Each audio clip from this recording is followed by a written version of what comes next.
छान इंट्रो दिल्याबद्दल आणि सर्वप्रथम सजग स्वास्थ्य क्लिनिकला त्यांच्या 12व्या वर्धापन खूप खूप शुभेच्छा. आता आपण कुलगुरू सरांच्याकडनं मॅडमकडनं ऐकलं, सरांच्याकडनं ऐकलं बघा बरेचसे प्रयत्न करून सुद्धा बदल कंट्रोलमध्ये येत नाही, मेटाबॉलिक डिसीजेस वाढतात, इन्शुरन्स रेजिस्टन्स वाढतोय, इन्शुरन्स सेन्सिटिव्हिटी कमी होतोय. थोडासा वेगळा विषय आहे कारण सगळं आहे पण वजन कमी होत नाही आहे, डिसीजेस वाढायला लागले. मॅडमने सांगितलं त्याच्यावरती कंट्रोल कसं करायचा, आहार कसा परिपूर्ण घ्यायचा, आपली जेवणाची थाळी ही कलरफुल असली पाहिजे, त्यामधले डिव्हिजन कसे असले पाहिजे, ताणतणाव कसा कमी करायचा, स्ट्रेस लेवल आणि मानसिक आरोग्य सगळ्यात महत्त्वाचं. हे सगळ्यांमध्ये तुम्हाला एक लक्षात आलं असेल बेसिक काय आहे की ग्लुकोज वाढतंय, ते आपल्याला कमी करायचं आहे, त्याला कुठेतरी वापर करायचा आहे ग्लुकोजचा. तर त्याला स्टोर होऊ द्यायचं नाही आहे ग्लुकोजला. ग्लुकोज वाढते शरीरामध्ये, पण ते मॅक्झिमम स्टोरेज जे आहे लिव्हर करतं ते त्याचं काम बाकीचे ऑर्गन्स करतात. पण सगळ्यात महत्त्वाचे आपली जी स्केलेटल सिस्टीम आहे, मस्क्युलर सिस्टीम आहे, मसल्स हा एक खूप मोठा मेटाबॉलिक ऑर्गन आहे शरीरामधला आपल्या, आणि मसलला आपल्याला कामाला लावायचं आहे. लक्षात घ्या, आपण जी रोजची कामं करतो तेव्हा रोजचं जे आपलं चाललेलं आहे रुटीन, त्यामध्ये मसलला आपण कामाला लावत नाही आहे, आपल्याला त्याला कामाला लावायचं आहे. आणि कामाला लावण्यासाठी आपल्याला एक्सरसाइज करायचा आहे आणि तो टिपिकल एक्सरसाइज हा केलाच पाहिजे. तर आजचा माझा टॉपिक आहे जीवनशैलीचे आजार टाळण्यासाठी व्यायाम.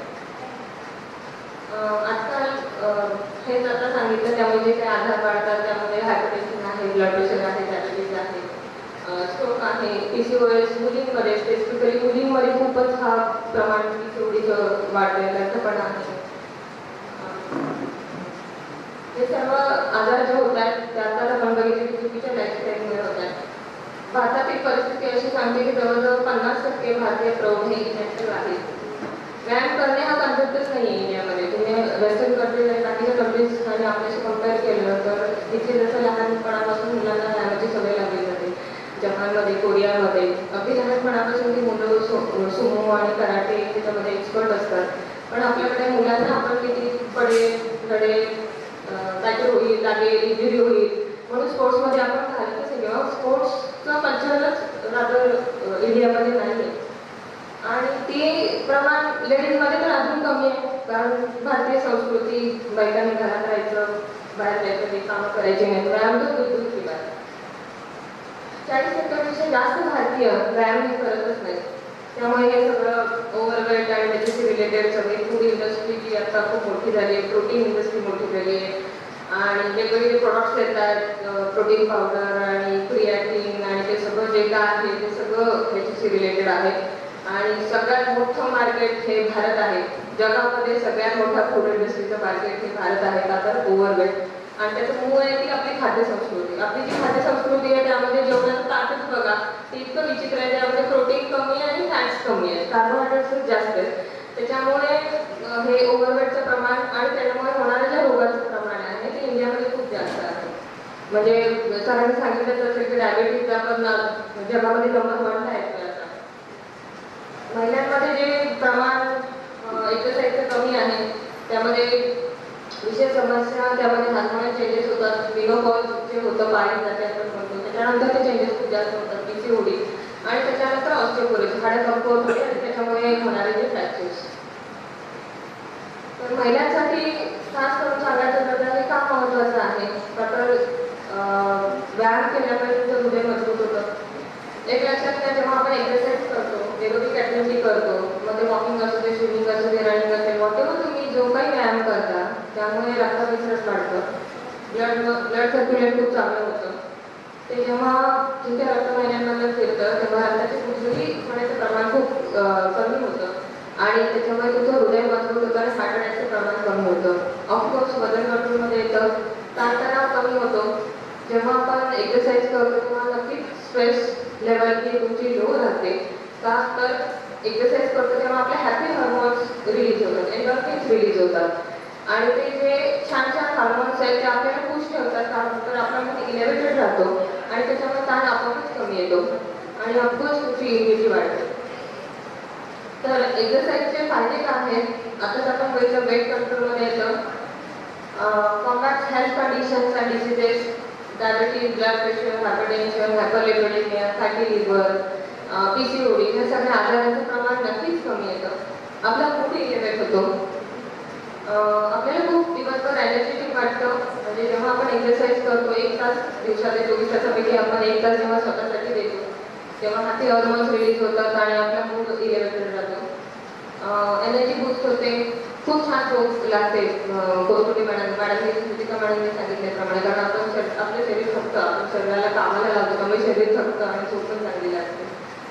आणि it can be fun and social also. म्हणजे त्यामध्ये मजा पण येते. एक्सरसाइज जेव्हा तुम्ही करता तेव्हा नक्कीच तुम्ही ते एन्जॉय करायला लागता, कारण ही सांगितल्याप्रमाणे छोटीशी जर्नी आहे किंवा एक प्रोसेस आहे.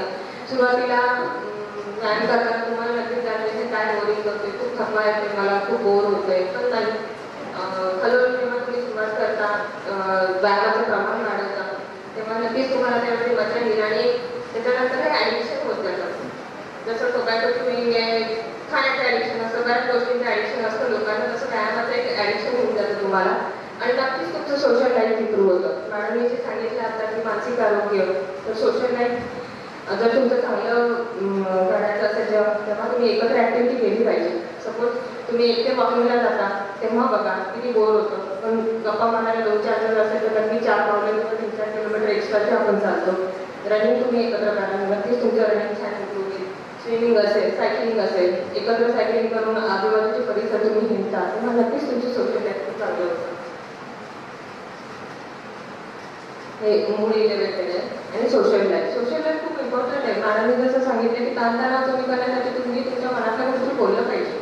रोजचं जे काय असतं ते वॉटेवर दिवसभरात जे काय घडलं ते आपण ऑफकोर्स लेडीजला सवय असते सांगायची, बडबड करायची, पण ती खूप महत्त्वाची आहे ॲज कम्पेअर टू जेंट्स. जेंट्समध्ये प्रमाण खूप काय जास्त आहे का ते बोलतच नाही, आपल्या मनातलं कोणाला सांगत नाही, त्यामुळे तो स्ट्रेसमध्ये रिलीव्ह होत नाही, ताण रिलीव्ह होत नाही. लेडीजच्या बाबतीत थोडंसं प्रमाण कमी आहे का ते लेडीज बडबड करतात, आपल्या मनातलं सगळं सांगतात आणि नक्कीच आपण जेव्हा दुसऱ्यांना सांगतो तेव्हा आपला ताण कमी होतो किंवा त्यांना काही सजेशन्स मिळतात, त्या सजेशन्समध्ये काही ट्रिक्स मिळतात आणि रिलॅक्सिंग वाटतं किंवा तो प्रॉब्लेमच वाटत नाही कधी.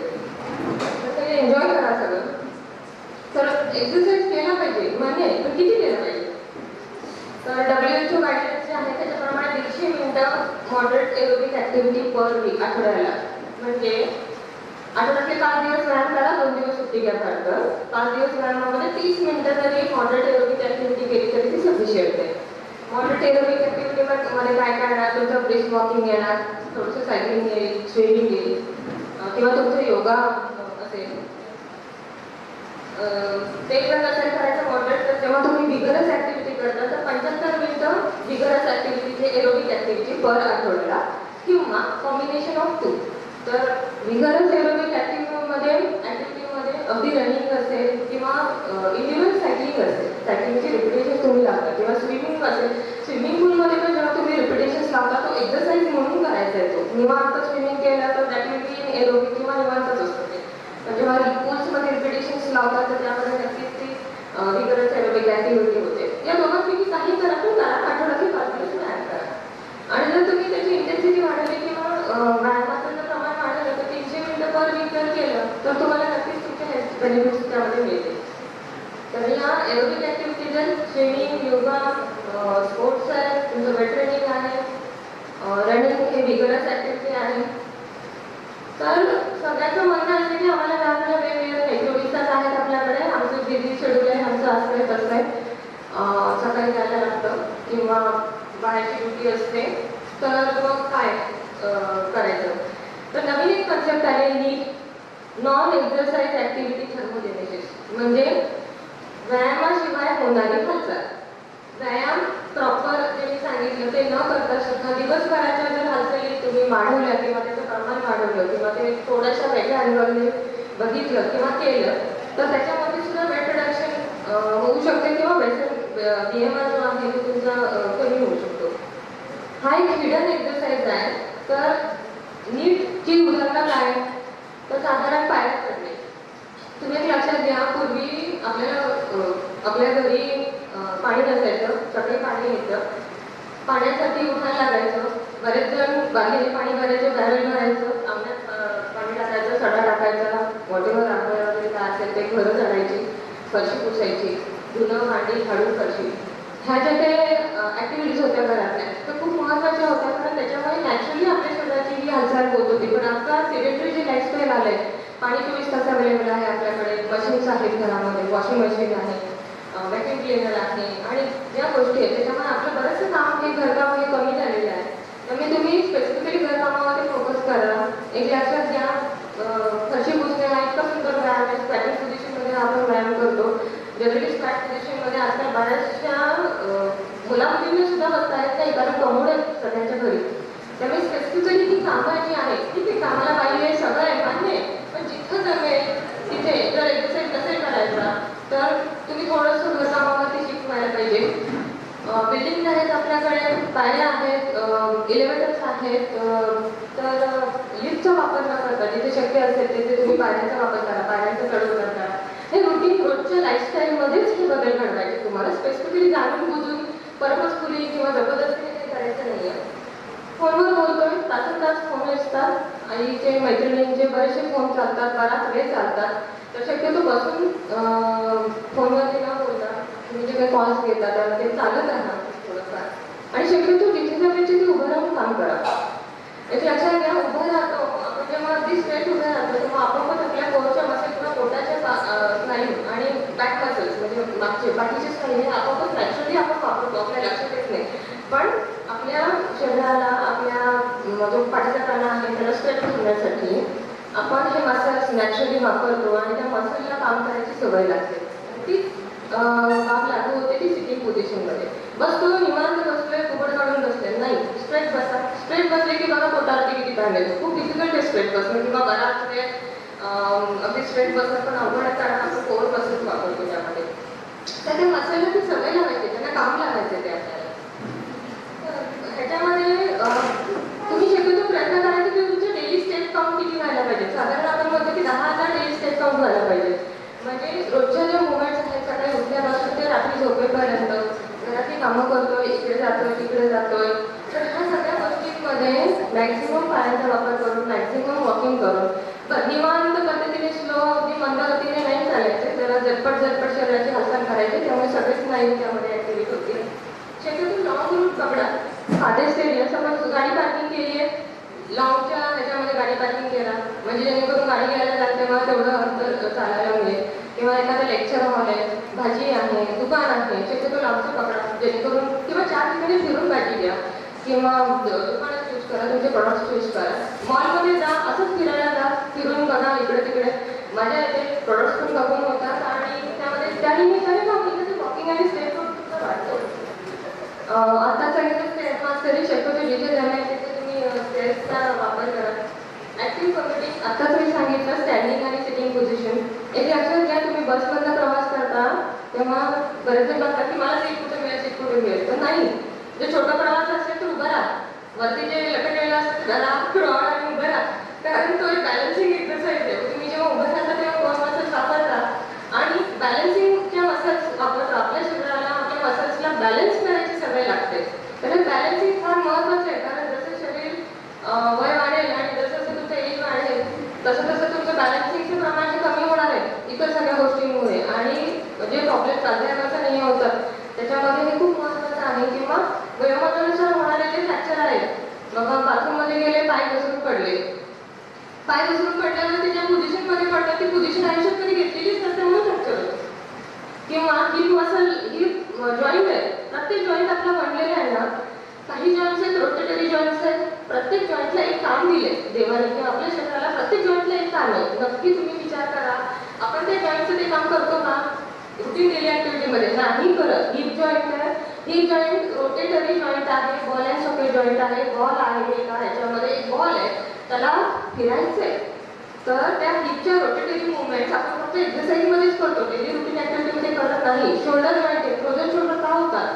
शोल्डर जॉईंट 360 डिग्री हात फिरवायसाठी आहे. बघा कोण स्वतःहून हात फिरवतो का? नाही फिरवत. त्यासाठी व्यायाम करायचे, जेणेकरून पर्पजफुली त्या ॲक्टिव्हिटीज आपण करायच्या, जेणेकरून वयोमानानुसार होणारे जे फ्रॅक्चर आहे, एक ऑस्टिओपोरोसिस असतं, फूड प्रॉब्लेमॅटिक आहे, एक्सरसाइज नाही, हे सगळं कमीत कमी ते फ्रॅक्चर्स आणि त्याच्या आजूबाजूचे जॉईंटच्या आजूबाजूचे जे स्नायू आहेत, छोटे छोटे फेशिया असतो, लिगामेंट असतो, त्यांना ते काढायची तरी सवय पाहिजे ना. अचानकच त्या पोझिशनमध्ये तुम्ही पडला तर फ्रॅक्चर होणार नाही तर काय होणार? पोस्ट मील जेवणानंतर शतपावलं करायची जी सवय आहे ती खरंच खूप छान आहे. पूर्वी बरेच जण करायचे, आजकाल टीव्ही बघतच जेवतात आणि जेवल्यानंतर तिथेच बसून टीव्ही बघतात. ते नक्कीच कमी झालेलं आहे. किंवा घरं लहान आहे, अंगण नाही आहे, फिरायला नाही आहे, पण पर्पजफुली तुम्ही फिरायला जा. जेवणानंतर तुम्ही तरी शतपावलं करा. Household double tasking manual over machines. मॅडमने सांगितल्याप्रमाणे आजकाल खूप मशीन्स आहेत आपल्या घरामध्ये. साधं ग्राइंडिंगचं काम असेल, पूर्वी कुटायचे, आजकाल मिक्सर आहे, त्यामुळे कुटण्यामध्ये सुद्धा आता आपल्या हाताचे मुवमेंट्स होतात. रिस्ट जॉईंटचे मुवमेंट बघा तुम्ही कधी स्वतः पर्पजफुली करता का? नाही करत. एल्बो जॉईंटचे मुवमेंट आपण करत नाही. व्हॅक्यूम क्लीनर आहे, व्हॅक्यूम क्लीनर वापरतो. साफसफाईची कामं आहे ती कोणी करत नाही. तिथे पर्पजफुली घरातली कामं तुम्ही करा. कारण आजकालचं जे डेली रुटीन आहे, डेली रुटीनमध्ये आपण कधीच बरेचसे जॉईंट्स वापरत नाही. किंवा आपल्या मानेचं जर तुम्ही उदाहरण घेतलं, मान आपण नेहमी सरळ बघतो किंवा खाली बघतो. कुठली वस्तू घेतो आपण खाली वापरून घेतो. बॅक बेंडिंग जेव्हा मान वरती करून कधी बघतो, मान नाही बघत. मग बॅक बेंडिंगची कधी सवय लागणार? मानेला ज्या मुवमेंट्स आहेत, राईट लेफ्ट, उजवीकडे बघतो, डावीकडे बघतो, खूप रेअरली होतात ही कामं. आणि पाठीचं पण जर म्हटलं तुम्ही, पाठी आपल्या मेन शरीराचा मेन भाग आहे, जो बॅलन्सिंग भाग आहे तो कोर आहे. कोर म्हणजे नुसते पोटाचे मसल्स नाही, पोट आणि पाठ. जो लंबा स्पाईन आहे, स्पाईनला धरून ठेवणारे जे स्नायू आहे तो म्हणजे मेन कोर. तर त्या कोरला आपण बॅक बेंडिंग कधी करतो का? पर्पजफुली आपण मागे वागतो का? कधी नाही वागत. तर शरीर आहे आपलं, शेवटी जे एक मशीन आहे, त्या मशीनला इच अँड एव्हरी मुवमेंट, त्या जॉईंटला ती मुवमेंट, त्या मसलला ते ट्रेनिंग हे केलंच पाहिजे. आणि पूर्वी ते खायचं, आता पूर्वी तेवढी कामं होती, पण आजकाल सिलेक्टिव्ह लाईफस्टाईलमुळे ती कामं नाही आहेत आपल्याकडे, तर आपल्याला पर्पजफुली ती करायला लागणार आहे. शक्यतो स्टेरसचाच वापर करा. नीट हे एवढं फायद्याचं आहे डेली रुटीन ज्या तुमच्या ॲक्टिव्हिटीज आहेत की त्यामध्ये तुम्ही 200 ते 2000 कॅलरीज पर डे तुम्ही बर्न करू शकता. त्याचा एक फायदा आहे की सतत फॅट बर्न होतं.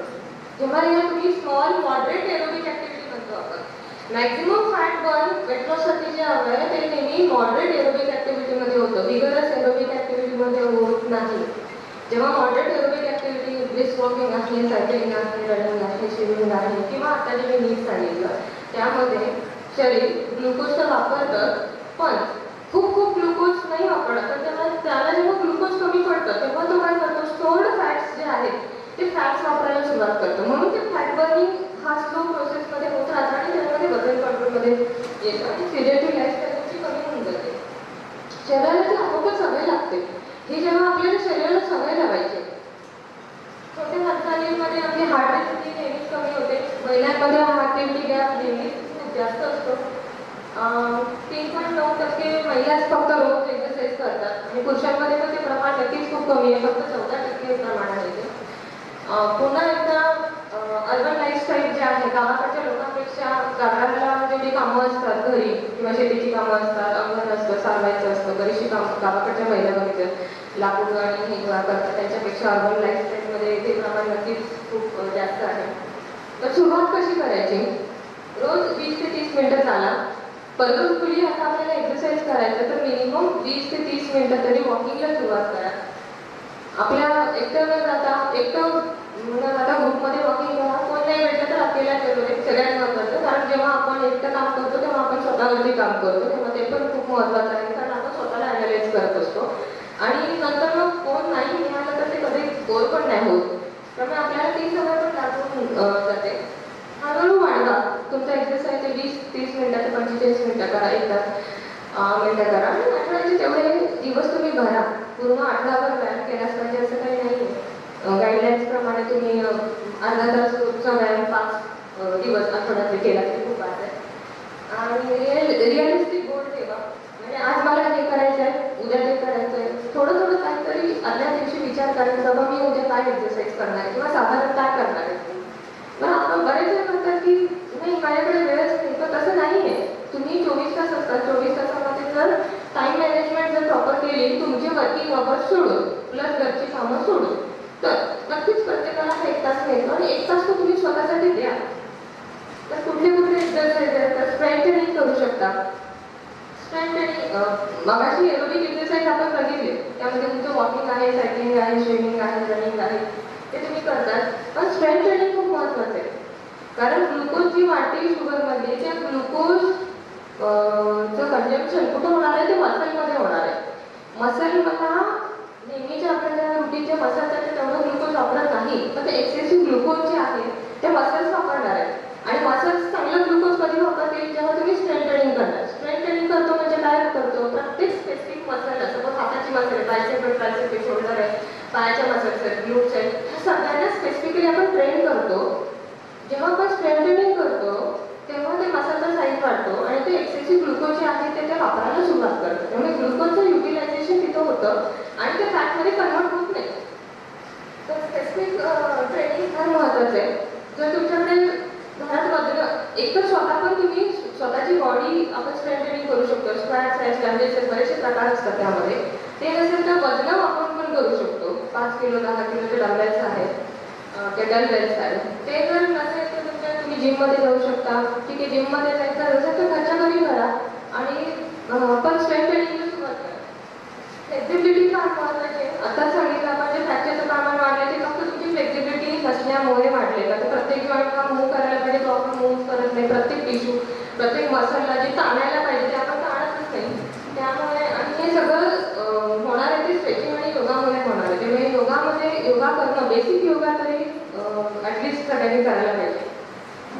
आणि बॅलन्सिंग ट्रेनिंग, मागाशी सांगितल्याप्रमाणे बॅलन्सिंग फार महत्त्वाचं आहे. प्रॉपर योगामध्ये काही पोजेस आहेत, सतत वृक्षासन आहे, त्यामध्ये पण आपण बॅलन्सिंग करतो. किचनमध्ये चपात्या करतो, किती वेळ ते 2 पायावरती उभे राहणारे, एक पाय थोडंसं फोल्ड करून तुम्ही वृक्षासनामध्ये जरी उभे राहिला तरी त्यामध्ये ते आसन होऊन जातं. त्याची बॅलन्सिंग ट्रेनिंग वयोमानानुसार होणारे प्रॉब्लेम्स आहेत आणि जे आजार आहेत त्याच्यामध्ये खूप महत्त्वाचं आहे. तर सगळ्यात महत्त्वाची कन्सेप्ट, ही कन्सेप्ट बऱ्याच माहिती नसणार आहे, सार्कोपेनिया. सार्कोपेनियामध्ये age related loss of muscle mass होते. म्हणजे वय जसं वाढतंय तुमचं तसं तुमचं स्नायू जे आहे ते कमजोर होत चाललंय, त्याचं साईज कमी होत चाललंय. तर हे प्रमाण किती आहे, तर 30 नंतरच हे सुरू होतंय. घरच्यांना माहितीच नसतं. आपण 30-40 इयर्स म्हणतो, पण नाही, 30 नंतर तुमचं मसल मास कमी व्हायला सुरुवात होते, मसल रेस्टिंग व्हायला सुरुवात करतं आणि वयाच्या 50-60 नंतर ते प्रमाण खूप वाढतं. त्यामुळे जे स्किन लटकलेली दिसते किंवा तुकडे व्हायला लागतात, त्यामध्ये स्किन लटकते, हाताची इथे चरबी लटकते, ते का मसल रेस्टिंग व्हायला सुरुवात होते. का तर तेव्हा मसलचं प्रॉपर ट्रेनिंग दिलेलं नसतं, मसल स्ट्रेंथ वाढलेली नसते. आणि ह्याचा जो रेट आहे तो जवळजवळ 3 ते 8% पर डिकेड, म्हणजे दर 10 वर्षाला 3 ते 8% या प्रमाणामध्ये मसल रेस्टिंग होतंय. हे तुम्ही फिगर बघितली असेल. पहिली जी फिगर आहे ती नॉर्मल मसल आहे, ती छान कंबू आहे, फुगलेली दिसते आणि दुसऱ्या ह्याच्यामध्ये ते मसल रेस्टिंग झालेले आहे, मसल मास होतोय. हे नॅचरल मसल मास आहे. तर हे नॅचरल मसल रेस्टिंग आहे, ते प्रिव्हेंट करण्यासाठी स्ट्रेंथ ट्रेनिंग करायचं आहे आणि त्याच्यासाठी आपल्याला एक्सरसाइज करायचं आहे. प्रॉपर जे मसल्स आहेत तुम्ही हाताच्या मसल्स बघितले असेल, बायसेप, ट्रायसेप, पेक्टोरल, ह्या मेजर मसल्स आहेत. पोटाच्या मसल्स आहेत, ॲब्डोमिनल्स आणि ॲब्डोमिनल्स आहेत, पायाच्या मसल्स आहेत, क्वाड्रिसेप्स आहेत, हॅमस्ट्रिंग्स आहेत, काफ आहेत. स्पोर्ट्समध्ये या सगळ्या मसल्स प्रॉपरली तुम्हाला ट्रेन करायच्या. त्याच्यासाठी स्पेसिफिक एक्सरसाइजेस असतात आणि ते एक्सरसाइजेस करून ती प्रत्येक मसलला ट्रेन करायचे तुम्हाला. तर स्ट्रेंथ ट्रेनिंगचा फायदा काय होतो, strength training directly improve diabetes. आताच सांगितल्याप्रमाणे ग्लुकोज इंटेक वाढतो आणि हे टोटली इंडिपेंडेंट ऑफ इन्सुलिन वर आहे. त्यामुळे इन्सुलिन सेन्सिटिव्हिटी वाढते, इन्सुलिन रेजिस्टन्स तुमचा कमी होतो, ओबेसिटी तुमची कमी होते. तर इन्क्रीज फॅट ऑक्सिडेशन आणि विसरल फॅट म्हणजे मॅडमने सांगितलं त्यामुळे पोटाच्या आजूबाजूला आपल्या अवयवांच्या आजूबाजूला जी चरबी असते ती चरबी कमी होते, फॅटी लिव्हर कमी होतं, हायपरटेन्शन कमी होतं आणि हायपरलिपिडेमिया जे बॅड कोलेस्ट्रॉल असेल ते कमी होतं आणि चांगले कोलेस्ट्रॉल हे वाढतं. तर फुल body workout versus body part split. फुल बॉडी वर्कआउट करण्याचा जो फायदा आहे त्यामध्ये सगळ्या मसल्स वापरतो आपण नक्की. ते 2 ते 3 वेळा आठवड्यातनं केलं पाहिजे आपल्याला, 45 ते 7 मिनिटं. म्हणजे तुम्ही कुठलाही एक्सरसाइज करा किंवा कुठलीही ॲक्टिव्हिटी करा, काहीही करा, पण आठवड्यातनं 2दा तरी तुम्ही स्ट्रेंथ ट्रेनिंग प्रॉपर केलं पाहिजे. आणि पण फुल बॉडी वर्कआउटपेक्षा मी नाही म्हणणार की जिममध्ये जाऊन एवढी मोठी वजनं वाचणं आणि ते हे करा, नाही. तुम्ही जेव्हा बॉडी पार्ट स्प्लिट ट्रेनिंग करता, प्रत्येक स्पेसिफिक मसल, बायसेप आहे, ट्रायसेप आहे, पेक्टोरल्स आहे ग्लूट्स आहेत, त्यामध्ये स्क्वॅट्स आहेत, लंजेस आहेत. हे स्पेसिफिक मसल जेव्हा ट्रेन करताना ते जास्त एफिशियंट असतं. Consistency is the key. सगळ्यात महत्त्वाचं इंटेन्सिटी नाही वाढवायची तुम्हाला. म्हणजे केले मी 2 तास जिम केली, 4 तास जिम केली असं नाही करायचं. रोज करायचे, थोडं थोडं एक्सरसाइज करायचं आणि आठवड्यातले 2 दिवस compulsory strength training. Daily routine खूप महत्त्वाचं आहे. तुम्ही असं डिवाइड करू शकता, जे बिगिनर्स आहेत अगदी, जे ॲब्सोल्युटली सुरुवात करणार आहेत आता इथून पुढे हे सगळं ऐकल्यानंतर की बाबा नाही आम्हाला एक्सरसाइजला सुरुवात करायची, तर सकाळी वॉकिंगला नक्कीच सुरुवात करा. दिवसभर नीट वापरा. नॉन एक्सरसाइज ॲक्टिव्हिटी थर्मोजेनेसिस जी कन्सेप्ट सांगितली आहे ती वापरा, जेणेकरून तुमचा स्टेप काउंट वाढेल आणि दिवसभर थोडं थोडं का होईना फॅट बर्न होईल, तुम्ही एनर्जेटिक फील कराल, तुमचा स्ट्रेस लेवल कमी होईल आणि छान वाटेल तुम्हाला ते. आणि लाईट योगा तुम्ही करू शकता संध्याकाळी. आणि हे सस्टेनेबल आहे.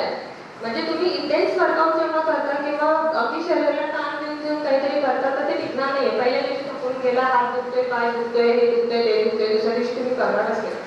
त्यामुळे थोडं थोडं का होईना व्यायाम करा, पण कन्सिस्टंटली करा आणि तो एन्जॉय करा. जबरदस्तीने मूड नाही आहे, जीवावर आल्यासारखं काहीतरी नाही, तर तुम्ही कन्सिस्टंटली थोडं थोडं करा आणि ते सस्टेन ठेवा. आज सुरू करा. परफेक्ट वेळ मी कधीच येत नाही. लहान बदल मोठा परिणाम. सगळ्यात महत्त्वाचं एक्सरसाइज करा, नीट वापरा आणि डिसीज प्रिव्हेंशन नक्की. मेटाबॉलिक इम्बॅलन्स आहे तो नक्कीच कमी होईल. व्यायाम हा औषध आहे, साईड इफेक्ट नाही. नियमित व्यायाम करण्याचे फायदे. तुमची इम्युनिटी पॉवर वाढते, वजन योग्य प्रमाणात राहतं, पचनसंस्था, पोटाचे जे आजार नक्कीच आता वाढत चालले तर पचनसंस्था चांगली सुधारते, पोट चांगलं साफ होतं, भूक वेळेवर लागते, भूक छान लागते, अंगात आळस राहत नाही, स्ट्रेस लेवल नक्कीच कमी होते, दिवसभर तुम्ही उत्साही राहता आणि रक्ताभिसरण चांगलं वाढतं. त्याच्यामुळे हार्ट अटॅक आणि कार्डिओव्हास्क्युलर जे प्रॉब्लेम्स आहेत ते नक्कीच कमी होतात. हाडं मजबूत राहतात. तर हाडं मजबूत राहतात हा जो कन्सेप्ट आहे तुम्ही म्हणाल हाडं कशी काय मजबूत होते, पण नाही. हाडांपेक्षाही आजूबाजूच्या हाडाला फ्रॅक्चर होऊ नये म्हणून आजूबाजूचे जे स्नायू आहे, त्याची पेशी आहे, लिगामेंट आहे, जे अवयव आहेत ते तुम्ही त्यांची स्ट्रेंथ वाढवता. त्यामुळे तुमचा फ्रॅक्चरचा रेट हा नक्कीच कमी येतो. डायबिटीज, ब्लड प्रेशर हे आजार नक्कीच दूर राहतात. तुम्हाला जर हेल्दी लाईफस्टाईल हवी असेल तर एक्सरसाइज रेग्युलरली, मॅडमने सांगितल्याप्रमाणे ईट हेल्दी, स्ट्रेस लेवल कमी करा आणि भरपूर पाणी प्या. अगदी ठरवून पाणी प्यायला पाहिजे. सगळ्यात बेस्ट तुम्हाला अलार्म लावायचा. तुमचं दिवसभराचं शेड्यूल प्लॅन करून नाही आता मला अलार्म लावायचा. आम्ही सायकलिंगच्या वेळेला कसं करतो, एव्हरी 5 किलोमीटर तुम्ही पाण्याचा एक सिप गेला पाहिजे. सायकलिंग आपल्या लक्षात येत नाही, कारण जेव्हा तुम्हाला अगदीच तहान लागते किंवा रेस्टलेस होता, इम्बॅलन्स होतो, मेटाबॉलिक इम्बॅलन्स, तेव्हा पाणी पिऊन काही उपयोग नाही, शरीर ॲक्सेप्टच नाही करणार आहे. त्यामुळे एव्हरी 5 किलोमीटर एक सिंगल सिप आम्ही पितो. आता नॅचरली सवय झाली, पण बरेच जण सुरुवातीला जेव्हा सायकलिंग करतात तेव्हा दर 5 किलोमीटरला अलार्म लावून ठेवतात. 3 वाजले की पाणी प्यायचं. You are stronger than you think. तुम्हाला जेवढं वाटतंय त्याच्यापेक्षा आपण खूपच, आपल्याला वाटतं त्यापेक्षा नक्कीच आपण स्ट्रॉंग असतो. आपल्याला ते माहितीच नसतं की आपल्याकडे ताकद किती आहे. माझी स्वतःची स्टोरी सांगायची म्हटली तर स्पोर्ट्स बॅकग्राऊंड अजिबात नाही, काही संबंध नाही स्पोर्ट्सचा. पण 40-43 नंतर जेव्हा स्पोर्ट्स सुरू केलं तेव्हा कधी वाटलं पण नव्हतं की आपण एवढं काय करू. पण ही ताकद जी असते ती प्रत्येकामध्ये असते, हिडन असते, ती त्याला माहितीच नसते. एकतर त्याला स्वतःला स्टिम्युलेट करायला लागतं किंवा दुसऱ्या कोणीतरी त्याला जागो करायला लागते की बाबा नाही तुझ्यामध्ये ही ताकद आहे तर तुम्ही करा. पण हे कधी होईल? एकटं करून नाही होणार. सोशल लाईफ पाहिजे. सोशल लाईफ असेल, फ्रेंड्स असतील, रिलेटिव्स असतील आणि एकमेकांना मोटिवेशन आपण कधी देत असू तरच आपल्याला ते होतं. कारण आपल्यामध्ये जे टॅलेंट आहे ते आपल्याला नसतं माहिती, समोरच्याला माहिती असतं. समोरचा बरोबर सांगतो, तर ती सांगण्याची ताकद पण पाहिजे आपल्याकडे किंवा सांगण्याची सवय पण पाहिजे की बाबा तुझ्यामध्ये हे चांगले तुम्हीही करू शकता. तर हे जे काय आहे स्पोर्ट्स आणि एक्सरसाइज, तर अत्यंत महत्त्वाचा विषय आहे. इंडियामध्ये नक्कीच हे प्रमाण खूप कमी आहे आणि ते वाढवायचं आहे आणि सुरुवात ही नक्कीच स्वतःपासून केली पाहिजे. तुम्ही हे करा, तुम्ही ते करा असं सांगून नाही जमणार. स्वतःपासून सुरुवात केली पाहिजे. आपल्याकडे भरपूर स्पोर्ट्स पर्सन आहेत, धुरी सर आहेत, कुलकर्णी सर आहेत, अगदी छान स्विमिंग करतात, रनिंग करतात. त्यांनी पण माझ्यासाठी 65 नंतर सुरू केलं हे सगळं. पण age is not the limit. तुम्ही कुठल्याही वयामध्ये कुठल्याही एक्सरसाइज मनापासून जर केला तर नक्कीच तुम्ही तो अचीव करू शकता. तुम्ही ते छान पद्धतीने करू शकता. फक्त सुरुवात करायची वेळ आहे आणि ती तुम्ही करा. दिवस ठरवून येत नाही किंवा आपण ठरवलंय म्हणून त्याला आज करू उद्या करू असं नसतं. आतापासून सुरुवात करूया. सरांचं सांगायचं झालं सर स्विमिंग अगदी आता सांगतात, रनिंग पण सुरुवात करतात, पण स्ट्रेट ट्रेनिंग पण तेवढंच महत्त्वाचं आहे. वयोमानानुसार जे सगळं डुबळे दिसतात, इथे लटकते तिथे लटकते, स्नायू सगळे असे छोटे छोटे दिसतात. तर स्ट्रेंथ ट्रेनिंग हे खूप महत्त्वाचं आहे. कारण मी बघितलं की जिममध्ये जाणाऱ्या बायका खूप कमी आहेत, जेंट्स लोक पण खूप कमी आहेत. मग ते यंग लोकांसाठीच आहे, त्यांनीच केलं पाहिजे असं नाही आहे. 40-50 नंतर सुद्धा तुम्ही सुरू करू शकता. 60 नंतर तर खूपच गरज आहे. म्हणजे बरेचसे व्हिडिओज आपण मी बघितले त्यामध्ये फॉरेन कंट्रीजमध्ये अबाउट 60च्या वरचे लोक खूप जिम करतात. लहानपणापासून त्यांना एक्सरसाइजची सवय असते, पण प्रॉपर स्ट्रेंथ ट्रेनिंगसाठी ते जिमला जातात. 60च्या वरचे स्त्री आणि पुरुष दोन्ही पण जिममध्ये जाऊन हे स्ट्रेंथ ट्रेनिंग आणि मसलचं ट्रेनिंग हे प्रॉपर करत असतात. त्यामुळे त्यांची लॉंगेविटी खूप जास्त आहे किंवा त्यांचं जगण्याचं प्रमाण आहे एज हे खूप लांब आहे किंवा मोठं आहे ॲज कम्पेअर टू इंडिया. इंडियामध्ये माझी 40 आली, आता मी काय करणार, माझं झालं, माझी पोरं बारा झाली, आता काय नाही. उलट 40 नंतर तुम्हाला वेळ मिळतो. आता मुलं मोठी झालेली असतात, ते त्यांचं लाईफ जगत असतात. आपण घेतल्यामुळे त्यांना आपण शोध बसतो, तर त्यांचं करत असतात. आपण आपल्यावरती फोकस करायचं. उलट मुलं बाहेर गेल्यानंतर तुमच्याकडे भरपूर वेळ असतो, कारण इथे इतके दिवस तुम्ही मुलांमध्ये खूप बिझी असतात. आणि त्याच्यानंतर नक्कीच स्वतःकडे वेळ द्यायला तुम्हाला वेळ मिळतो आपल्याकडे स्वतःकडे लक्ष द्यायला. तर ते थोडंसं लक्ष आपण स्वतःकडे दिलं पाहिजे. 24 तास आहेत आपल्याकडे, 24 तासापैकी अर्धा तास फक्त व्यायाम करायचा आहे, ठरवून करायचा आहे रात्री, पण तो करा.